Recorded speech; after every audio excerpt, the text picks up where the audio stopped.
حوالے سے میں یوں عرض کروں کہ میرے آقا مصطفیٰ جان رحمت صلی اللہ تعالی علیہ وسلم نے یہ ارشاد فرمایا ہے کہ لوگوں میں اللہ نے بعض لوگ ایسے پیدا فرمائے ہیں جو نیکیوں کی چابی ہیں اور گناہوں کے لیے تالے کی حیثیت رکھتی ہیں. سبحان اللہ. اور بعض لوگ وہ پیدا فرمائے ہیں کہ جو گناہوں کی چابیاں ہیں، گناہوں کی، اور نیکیوں کے لیے تالا ہے.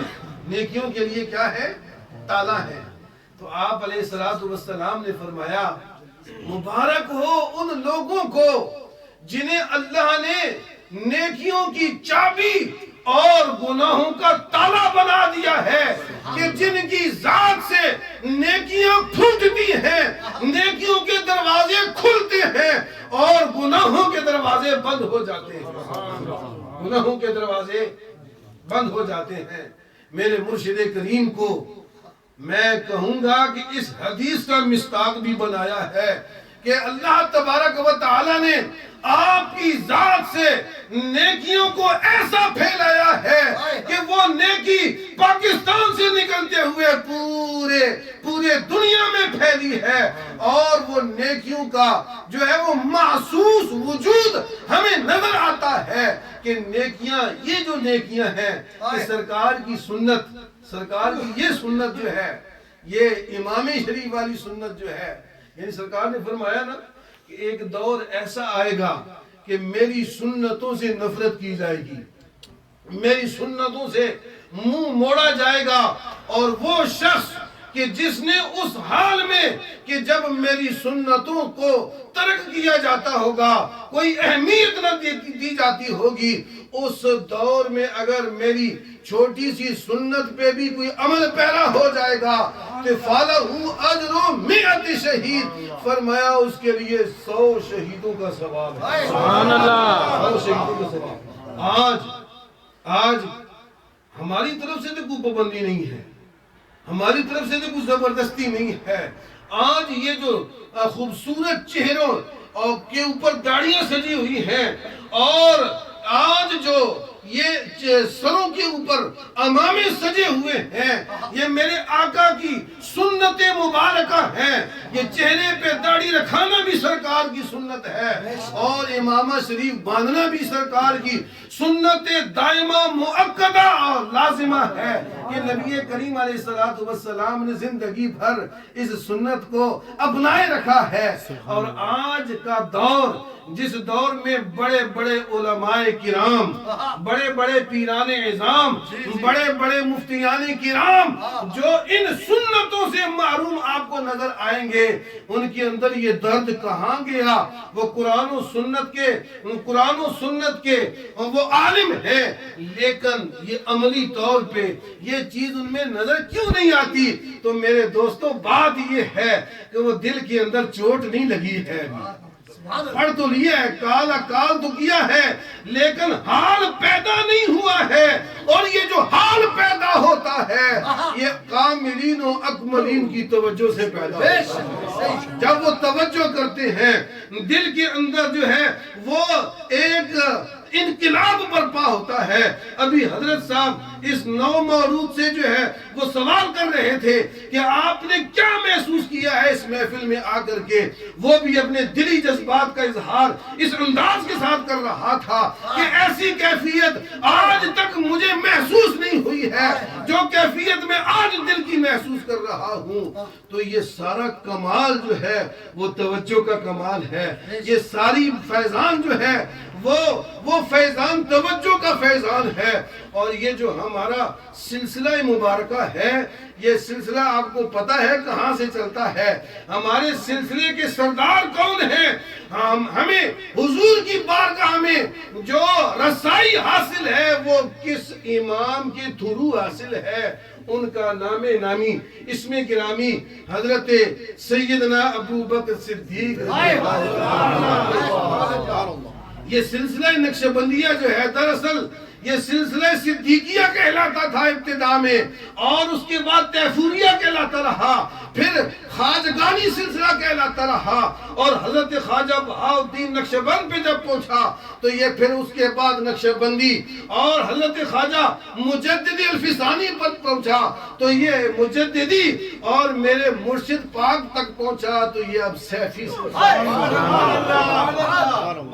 اور وہ جو ہمارے امام کہ جن کے تھرو ہمیں حضور کی بارگاہ میں حاضری نصیب ہے، کہ ہمارا یہ جو پیر ہوتا ہے نا، پیر کے ہاتھ میں آپ نے ہاتھ دیا، انہوں نے اپنے پیر کے ہاتھ میں ہاتھ دیا، انہوں نے اپنے یہ جو بیعت کا سلسلہ ہے اس میں یہ ضروری ہے کہ تسلسل ہو، کہیں انقطاع نہ ہو، اور یہ جو تسلسل ہے کہ ہاتھوں میں ہاتھ، ہاتھوں میں ہاتھ، ہاتھوں میں ہاتھ، تو ہمارے ہاتھ جو ہے وہ اپنے پیران کرام کے ہاتھوں کے ذریعے سیدنا حضرت ابوبکر صدیق کی بارگاہ تک پہنچتے ہیں، اور پھر وہاں سے سرکار کی بارگاہ میں پہنچتے ہیں، اور پھر سرکار کا ہاتھ مبارک وہ ہاتھ مبارک ہے جسے رب فرماتا ہے کہ یہ میرا ہاتھ ہے، یہ میرا ہاتھ ہے۔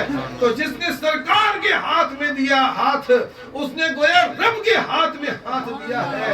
اور یہ سلسلہ پاک حضرت صدیق اکبر کے تھرو جب سرکار کی بارگاہ میں پہنچتا ہے تو صدیق اکبر نے یہ جو فیضان میرے آقا کریم سے وصول کیا ہے تو وہ نگاہ ہوئی نگاہوں میں، یہ وہ توجہ کے ساتھ، یہ توجہ انعکاسی، ایک توجہ انعکاسی ہوتی ہے، توجہ انعکاسی کے ذریعے یہ سارا فیض نبی کریم صلی اللہ تعالی علیہ وسلم سے وصول کیا، اور اس کا اظہار خود میرے آقا نے فرمایا، ما سب اللہ شیئن فی صدری الا سببتہ فی صدر ابی بکر رضی اللہ تعالیٰ عنہ۔ میرے سینے کے اندر جو فیضان میرے رب نے ڈال رکھا ہے وہ سارے کا سارا میں نے اپنی توجہ کے ساتھ ابو بکر کے صدیق کے ساتھ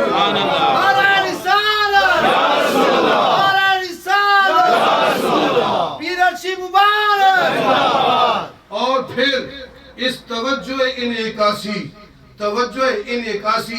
کہ جو پیر و مرشد ہوتا ہے وہ اپنی روحانی توجہ اگلے کے روح پر، اس کے دل پر، اس کے لطیفہ سر اور خفی و اخفا پر، نفسی و قلبی پر یہ توجہ ڈال کر کے یہ فیضان جو ہے وہ اگر منتقل کرتا ہے تو میرے آقا کے سینے میں کیا کیا فیضان تھے ان کو الفاظ میں بیان نہیں کیا جا سکتا، اور اس فیضان کے حامل اکمل جو ہے وہ ذات صدیق اکبر کی ذات ہے۔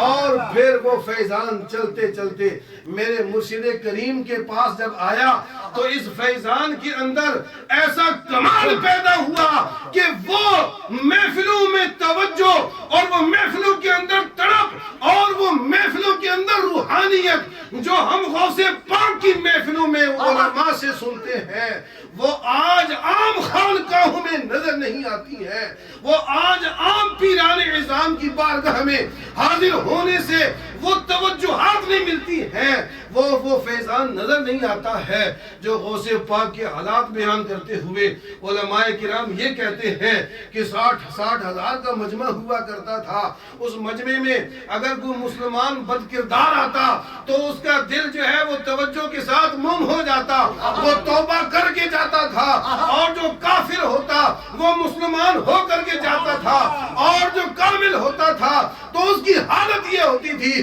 کہ اس پر وجد کی کیفیات جو ہے وہ طاری ہو جاتی تھی، اور اس وجد کی کیفیت میں کبھی تو کئی دن کوئی بے ہوش پڑا رہتا تھا، کوئی جو ہے وہ اپنے کپڑوں کو پھاڑ کر کے ہو کی ضربیں لگا کر کے جنگلوں کا رخ کر لیا کرتا تھا۔ یہ وہ حالات ہیں غوث پاک کی محفلوں کے جو ہم علماء کرام کی زبانی سنتے ہیں، جو ہم کتابوں میں پڑھتے ہیں، آج دور دور تک نظر کو پھیلا لیجئے. خدا کی قسم غوث پاک کی محفلوں کا رنگ اگر کسی محفل میں تمہیں نظر آتا ہے تو وہ محفل سیفی محفل ہے.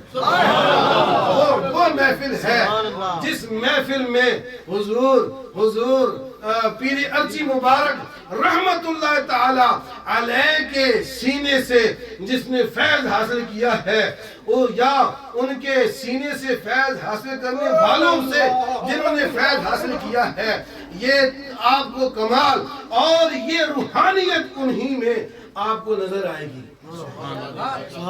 الحمدللہ یہ جو انسان ہے نا، انسان آپ اور میں عموماً یہی سمجھتے ہیں کہ دو چیزوں کا مرکب ہے کہ ایک جسم ہے اور ایک روح ہے.